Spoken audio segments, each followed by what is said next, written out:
Hello, hello, hello. Good afternoon, everyone. Thank you all for coming. I'm going to remind you again that we're going to have 1 minute standing. The pictures will be taken. I'm going to ask them kindly to stand up for you. And then after 1 minute, if you don't mind, moving to the back of the room. And then we can start the press conference. Please remember that no flashes are allowed. And turn your mobiles off. And let's have a good press conference. I would like to welcome on stage the director, the actors, and the executive producer of Cracks. Thank you.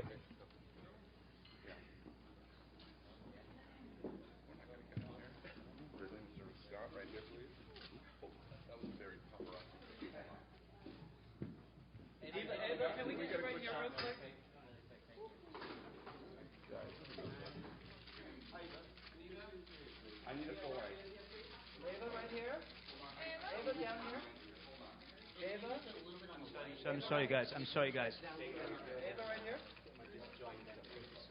Yes.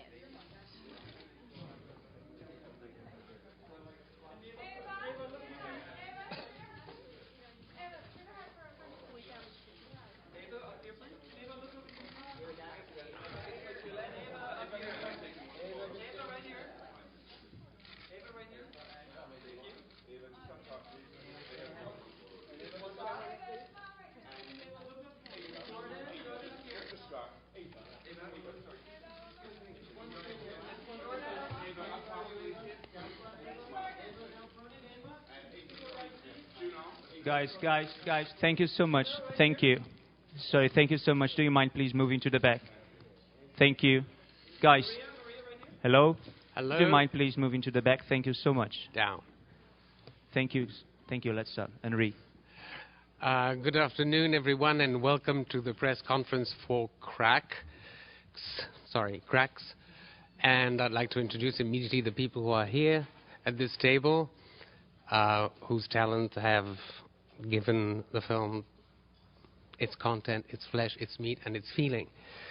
The director is sitting next to the producer, the executive Sir Ridley Scott and Jordan Scott.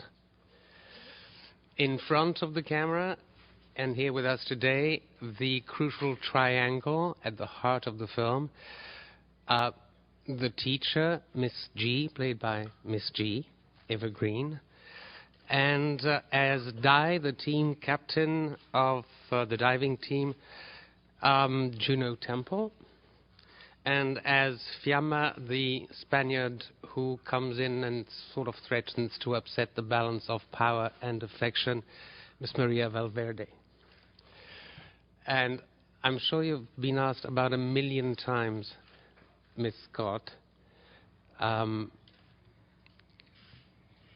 Picnic at Hanging Rock, Heavenly Creatures according to production notes, Lord of the Flies, sorry, and The Prime of Miss Jean Brodie. That's one hell of a lineage to mark a feature film directorial debut. Was that not too daunting? Yeah, I think it probably was a little daunting because they're all brilliant films. But, you know, we just jumped in and tried our best.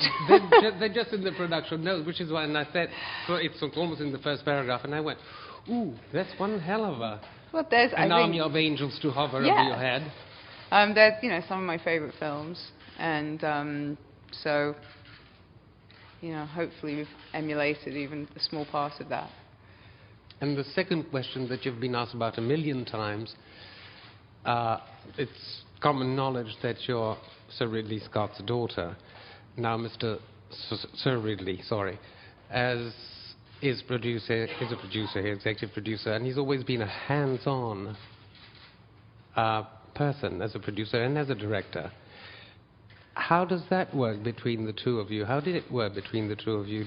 Was he on your back all the time, or was he out the door in a flash? He wasn't. He was. Answer that. He Actually, answer that. I turned up in Ireland for one day, and she said I could go home by 4 o'clock. So I did. I sat in a room in her factory, watching everything happening, and I figured everyone was in good hands, so I just left. And never came back? I never came back. No, I never came back. I saw her in the editing room later, but that was only to show me the final cut. What she's modestly not mentioning is that she's fairly high profile in lots of very high-end commercials and 4 or 5 minute films for Prada and on their Mucho Prada's new perfume campaign, and she'd also done a short for Save the Children, a half hour. She'd actually done quite a lot by the time she got there. She chose this story and then re-examined the book, and off that got into the adaptation between the writers and her. So she fundamentally took care of business. I just said, what's the story? Tell me the story. Let me read the script. Read the script. Thought it was terrific and just backed off. Thank God. I never assumed she was a rookie, Ridley. Huh? I never assumed you were a rookie. Oh. Now, when exactly did... I assume that choosing Miss G was crucial to the entire building of the cast. Yeah. Did you come first? Did you get there first before the other little girls? Of course, no. Okay. No, How did that come about? Well, I mean, obviously Miss G had to come first, and it had to be Eva. But it's the trickle-down effect of Miss G's relationship with her team captain, Di, and then Di's relationship with her sort of the underlings, I suppose, who she captains. So it definitely had to be this trickle-down effect from the strong lead character, which is the teacher. And then obviously it was finding the right triangle between these three here, between Miss G and Di and Fiamma. So I think everybody had to relate to each other sort of intricately and perfectly. How did you get on board, Miss Green? Pardon? Miss Green. Oh. How did the script land on your desk? On your doorstep?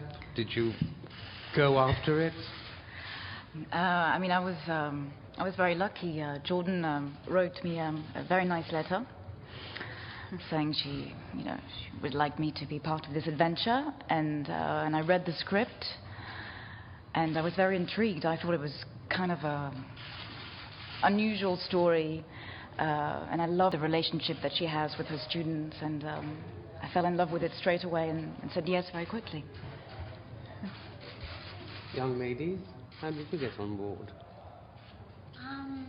I was actually in Shreveport and put myself on tape for it, and then found out that Jordan wanted to have me fly to London to meet and read with her, and I was so nervous.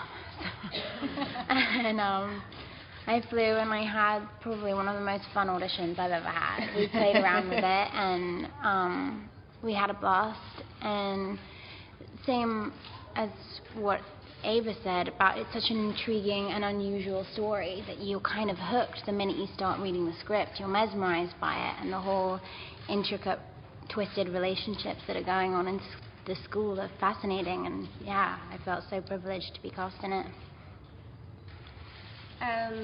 Me, I was the last one coming in the film, and was really nice and very hard work because I just had 1 week to prepare my character, and was really, really hard because it was my first time working in English, and I just need to say thank you, everybody, because they care me very much, and I'm so happy to be there.